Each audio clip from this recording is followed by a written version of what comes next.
Hi guys, this is FinFit with Chan. Welcome to my another video. So in this video we understand what is Franklin India ELSS Tax Saver Fund.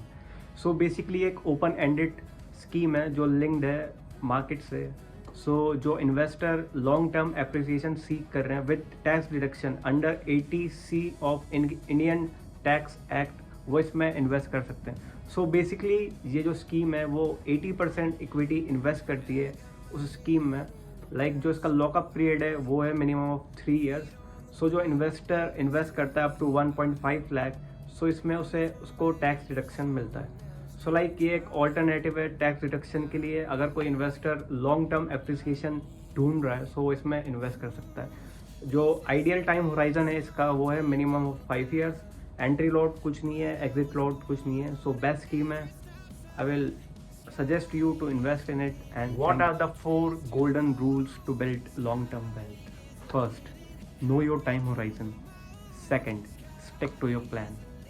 Third, diversify thoughtfully.